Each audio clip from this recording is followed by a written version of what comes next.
चुनावी क्रिसमस जो अभी आया है और जो चुनावी सेंटा क्लॉज जो बनने की कोशिश मोदी जी कर रहे हैं। आपके ऊपर आते हैं, आप चुनाव कहाँ से लड़ रहे हैं? अभी 4-5 साल फिर से रुकना तो बहुत बड़ा ड्यूरेशन हो जाएगा अगर इस बार नहीं मिला कुछ तो। निर्भर करेगा और जो भी होगा वो सामने आएगा, आपके भी सामने आएगा। और हेडलाइन मैनेजमेंट जिसमें भाजपा को महारत हासिल है। पाकिस्तान, बांग्लादेश, अफगानिस्तान में तो हिंदू ना माइनॉरिटी में आते हैं, मुस्लिम थोड़े माइनॉरिटी में आते हैं। रहेंगे तो वो भटकाने की कोशिश करेंगे। शिकारी आएगा, दाना डालेगा, जाल बिछाएगा। मोदी जी आए थे और इसी बिहार में पब्लिक मीटिंग में बिहार की जनता की बोली लगाए थे। 25,000 करोड़ दूं, 50,000 करोड़ दूं, 1,00,000 करोड़ दूं। सिटीजनशिप अमेंडमेंट एक्ट 2019 में काफ़ी गर्मा गर्मी हुआ था जब ये अमेंडमेंट आया था और कल लागू हो चुका है, जिसमें 3 देश पाकिस्तान, अफगानिस्तान और बांग्लादेश में जो भी माइनॉरिटी कम्युनिटी है जो 31 दिसंबर 2014 के पहले भारत की शरण में आई थी, उनको अब दिया जाएगा नागरिकता। चलिए आज हमारे साथ बात करने के लिए राष्ट्रीय प्रवक्ता करुणा सागर जी हैं। चलिए जानते हैं उनसे उनकी क्या राय है। सर ये बताइए, जो अमेंडमेंट एक्ट आया है और भाजपा लेके आई है और जो विरोधी दल है उनका कहना है कि ये चुनावी मुद्दा बना दिया गया है, ये तो एक दिखाने के लिए बनाया गया, आपका इसमें क्या ओपिनियन है? देखिए, इसका मुस्कान 2 एंगल है। पहला एंगल ये है हेडलाइन मैनेजमेंट, जिसमें भाजपा को महारत हासिल है। अगर आप पिछले 6 महीने का इतिहास देखें तो भाजपा मुद्दों की तलाश कर रही है 2024 के चुनाव में, क्योंकि कोई भी इसके पास ऐसे मुद्दे अभी तक नहीं आए हैं जो इनकी चुनावी नैया पार करा सकें। तो इनको जो हमने कहा 2 बातें हैं। पहला, इसलिए सीए की बात कर रहे हैं कि ये एक नया मुद्दा है जिसमें कि ध्रुवीकरण की जाए। देखिए, हमारे यहाँ सिटीजनशिप धर्म के आधार पर नहीं होता है। हमारी नागरिकता जो होती है वो किसी धर्म को अलग करके नहीं होती है। इसमें लिखा गया है कि ये सिर्फ हिंदू के लिए है, बुद्धिस्ट के लिए, माइनॉरिटीज के लिए नहीं। माइनॉरिटीज में तो सबसे पहले मुस्लिम भी आएंगे, मुस्लिम्स का कहीं नाम की चर्चा नहीं है। लेकिन पाकिस्तान, बांग्लादेश, अफगानिस्तान में तो हिंदू ना माइनॉरिटी में आते हैं, मुस्लिम थोड़े माइनॉरिटी में आते हैं। देखिए, बहुत सारे मुस्लिम्स भी जो यहाँ से गए थे वो लोग भी हो सकता है आना चाहें, या बांग्लादेश से मुस्लिम्स आना चाहें भारत में। तो कि इसके आधार पर इनकी जो बहुसंख्यकवाद की राजनीति है उसको बढ़ावा मिले, पहली बात। दूसरी बात कि अभी जो लगातार सुप्रीम कोर्ट के द्वारा इनको झटके पे झटके मिल रहे हैं, बिल्किस बानो का जजमेंट आया, उसके बाद इलेक्टोरल बॉन्ड को अनकॉन्स्टिट्यूशनल सुप्रीम कोर्ट ने कर दिया, और कल आपने देखा कि सुप्रीम कोर्ट ने इलेक्टोरल बॉन्ड के जजमेंट में 5 जजों की कॉन्स्टिट्यूशन बेंच ने किस तरह से सरकार को लथाड़ लगाई और स्टेट बैंक को धमकी दी है कि अगर आज शाम 5 बजे तक नहीं देंगे तो उनके खिलाफ मानहानि का मुकदमा चलेगा। तो ये इलेक्टोरल बॉन्ड इस समय बहुत ही अहम मुद्दा बन गया है पब्लिक डिस्कोर्स में और विपक्ष के द्वारा, और जनता में इसकी चर्चा हो रही है।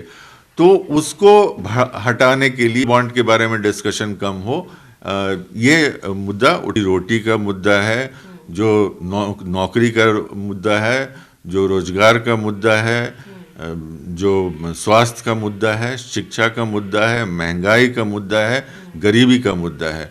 और ये मुद्दा इंडिया गठबंधन भी उठाएगा, और इंडिया गठबंधन के पार्ट होने के कारण हम बिहार में भी मजबूती से उठाएंगे। तो वो भटकाने की कोशिश करेंगे। शिकारी आएगा, दाना डालेगा, जाल बिछाएगा, जाल में मत फंसना। हम इनके जाल में नहीं फंसेंगे। गुरुग्राम में थी, आधी से ज़्यादा कुर्सियां खाली थी। प्रधानमंत्री को अपना भाषण जो 1 घंटे 1.5 घंटे देते हैं, आधा घंटा से भी कम बोल के उनको वहाँ से जाना पड़ा। तो इनकी जमीन खिसक रही है, और इसीलिए जो आपने मुद्दा सीए का उठाया था, तो ये आपको राजद वालों को डर नहीं लग रहा है, क्योंकि अभी मोदी जी आ रहे हैं, दौरा कर रहे हैं, बिहार का दौरा कर रहे हैं और 12,800 करोड़ का तोहफा भी दे के गए हैं अभी हाल फिलहाल में, और काफ़ी स्कीम वगैरह बिहार वासियों को लेकर दे रहे हैं, और कारखाना जो है उसको खुलवाने का भी बात कर रहे हैं, वुमेन एम्पावरमेंट का भी बात कर रहे हैं। तो देखिए, पहले तो हमने अभी आपको बता दिया कि हमारे मुद्दे क्या रहेंगे, और दूसरी बात है कि मोदी जी या केंद्र सरकार की कोई भी क्रेडिबिलिटी नहीं रह गई है। मुस्कान, आपको याद होगा कुछ सालों पहले मोदी जी आए थे और इसी बिहार में पब्लिक मीटिंग में बिहार की जनता की बोली लगाए थे, 25,000 करोड़ दूं, 50,000 करोड़ दूं, 1 लाख करोड़ दूं, और फाइनली 1,25,000 करोड़ पे रुके। 1.25 पैसे भी बिहार को नहीं मिले।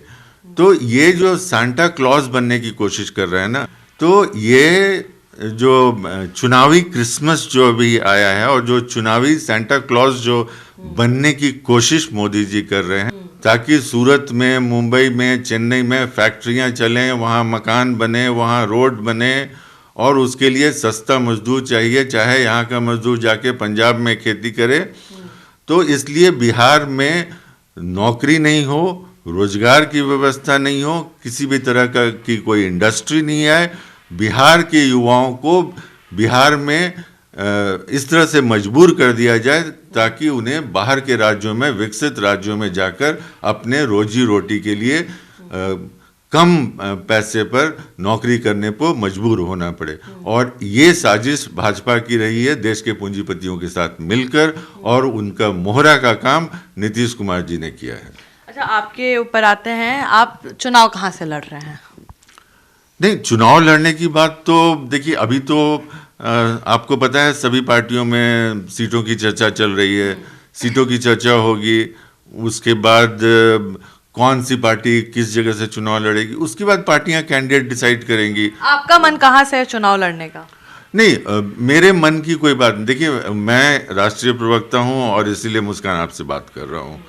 तो मुझे जो रोल पार्टी ने दिया है वो मैं बुरी तरह से गंभीरता से निभा रहा हूं, और आगे भी जो रोल पार्टी मेरे लिए उचित समझेगी, जब भी जो भी हमें करने को कहेगी, मैं उसको उतनी ही तन्मयता से करूंगा। मतलब अभी आप एक्सपेक्टेशन लेके नहीं चल रहे, अभी 4-5 साल फिर से रुकना तो बहुत बड़ा ड्यूरेशन हो जाएगा अगर इस बार नहीं मिला कुछ तो। देखिए, अगर आप एक्सपेक्टेशंस रखते हैं ना, तो कई बार आपको दुख होता है। तो सबसे अच्छा है, जैसे हमारे गीता में है ना कि कर्म करते जाओ, फल की चिंता मत करो।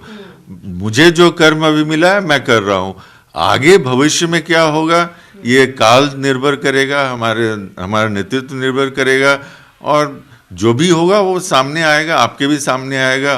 तो चलिए, आप सुन रहे थे करुणा सागर जी को, और इनका कहना है कि जो मोदी जी सांता क्लॉज बने हैं वो बहुत जल्द जनता के सामने आने वाला है, कि जो दिखावा कर रहे हैं वो मिलने वाला कुछ है नहीं।